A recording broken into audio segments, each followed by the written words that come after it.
पीले दांत वाली बहू। रंजना कभी ब्रश नहीं करती थी। उसे कितनी बार उसके माँ बाप ने डांटा, लेकिन उसका कोई असर उस पर होता ही नहीं था, जिस कारण से उसके दांत पीले पीले हो जाते हैं। शादी के बाद अरे बहू, वैसे तो तुझ में कोई कमी नहीं है, पर तेरे दांत इतने पीले कैसे हैं बेटा? कैसे मतलब? कोई सर्जरी थोड़ी ना कराई है। वो तो क्या नाम, मैं ब्रश नहीं करती थी तो पीले हो गए। अब क्या करूं?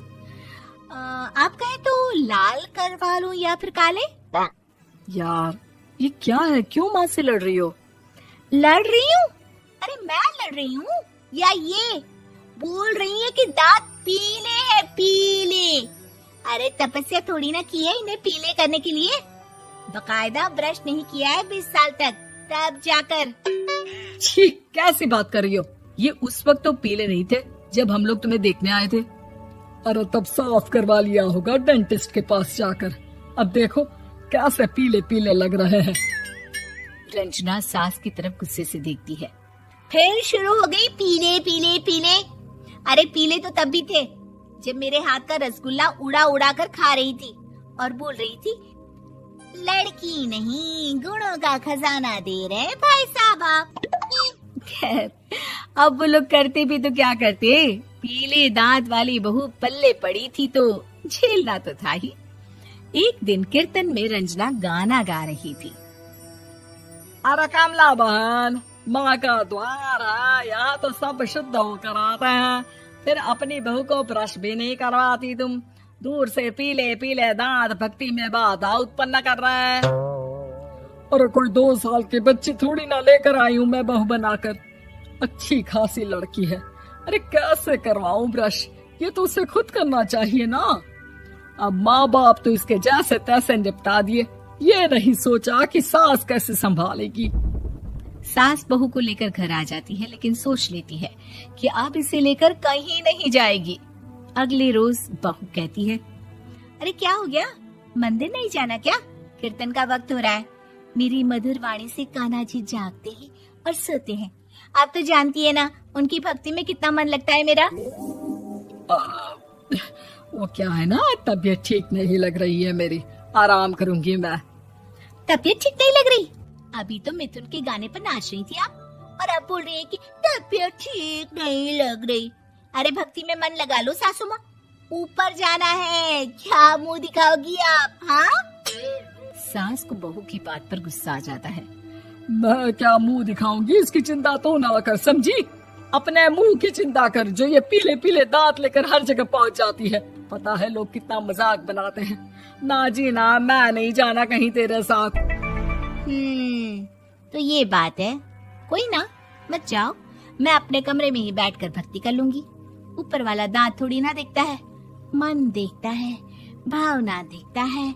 और अरे बस बस, तू सब कुछ दिखा, बस ये सफेद चमकदार दांत ना दिखाना किसी को, है? जा यहाँ से। बहू को सास की बात का कोई फर्क नहीं पड़ता, वो तो जैसी थी वैसी ही रह जाती है। सुबह नहाकर किचन में खाना बनाना, फिर खाना खाना, कीर्तन भजन करना और सो जाना। एक दिन, माँ जी मैं सहेली के घर जा रही हूँ, शाम को लेट आऊंगी। हाँ हाँ तो जाना, मैंने कौन सा तेरी आरती करनी है घर पर बैठकर। रंजना सहेली के घर जाती है, जहाँ वो पार्टी में जाने की तैयारी कर रही होती है। अरे शिखा, कहाँ जाने की तैयारी कर रही है? मैं गलत वक्त पर आ गई क्या?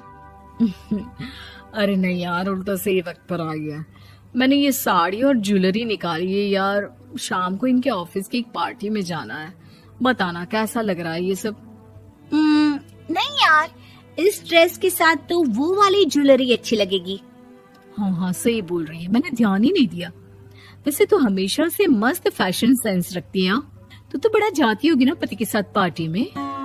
रंजना कुछ नहीं बोलती, बस सोचती है कि यार काश ये बात सही हो जाती, पर मैं क्यों नहीं जाती पार्टी में? क्या इन लोगों की कोई पार्टी होती नहीं होगी? रंजना घर आती है और रात में पति से सवाल करती है, एक बात बताइए, आप मुझे किसी पार्टी में क्यों नहीं ले जाते? क्या आपकी यहाँ ऑफिस में पार्टी नहीं होती? पति बेचारा क्या कहता कि दांत पीले हैं तुम्हारे इसलिए। अरे कोई पार्टी होती नहीं हम लोगों के ऑफिस में, तो कहाँ से लेकर जाऊं? और मार्केट, मॉल, कहीं वीकेंड घूमना, कहीं तो। अरे यार सारे हफ्ते में एक छुट्टी मिलती है, तो सोचता हूँ कि आराम ही कर लूं। क्यों? रंजना मन मार के रह जाती है।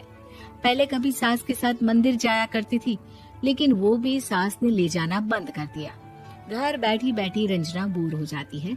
तभी उसे आइडिया आता है और वो मायके जाने का सोचती है। सासू माँ, 2 दिनों के लिए मम्मी के घर जा रही हूँ। अच्छा ठीक है, आराम से जा। और हाँ, माँ से कुछ अच्छी आदत सीख कर आना कि कैसे शरीर के हर भाग की तरह दांतों की सफाई भी जरूरी होती है, समझी? शुरू हो गई ना आप। वो लोग आपकी तरह नहीं है कि छोटी छोटी बात का बतंगड़ बना दे। उन लोगों के लिए मैं मायने रखती हूँ, ना कि मेरे पीले पीले दांत। रंजना माँ को बिना बताए उन लोगों को सरप्राइज देती है, लेकिन जैसे ही वो दरवाजे पर पहुंचती है, अंदर देखती है कि घर वाले कहीं जा रहे होते हैं। अब माँ, काश रंजना दीदी के दांतों वाली प्रॉब्लम नहीं होती, तो वो भी हम लोगों के साथ चलती ना बुआ जी की बेटी की शादी में। हाँ बेटा, लेकिन अब उसे कौन समझाए कि उसको उसके पीले दांत नहीं दिखते, लेकिन उसके आसपास के लोगों को कितना एम्बैरेसिंग फील कराते हैं। मुझे तो कितनी बार उसके स्कूल की टीचर ने शिकायत की कि उसके साथ कोई लड़की बैठना भी नहीं चाहती, और ना ही कॉलेज में कोई उससे बात करना चाहता था। लेकिन पता नहीं क्यों उसे ये बात समझ में ही नहीं आती। कोई कमी नहीं है उस लड़की में, बस यही कि दांत पीले हैं। वो तो भला हो जीजा जी और उनकी माँ का, जो दीदी को जैसी है वैसे ही रखा हुआ है। रंजना को अपने घर वालों की बात सुनकर बहुत दुख होता है। वो सोचती है कि वो क्या करे, लेकिन फिर वो सीधा डेंटिस्ट के पास जाती है, अपने दांत चमकाती है और कसम खाती है कि वो रोज ब्रश करेगी। अरे क्या हो गया? तुम तो 2 दिनों के लिए गई थी ना, पर कोई ना, अच्छा है, चलो आ गई तो। रंजना सास के सामने आकर खड़ी हो जाती है और पूरी स्माइल करती है, उसके चमकदार दांतों को दिखाती हुई। हैं? चले मंदिर। माँ, मुझे माफ कर दीजिए, मैंने आप लोगों को बहुत एम्बैरेसिंग फील करवाया। मैं आज से रोज ब्रश करूंगी।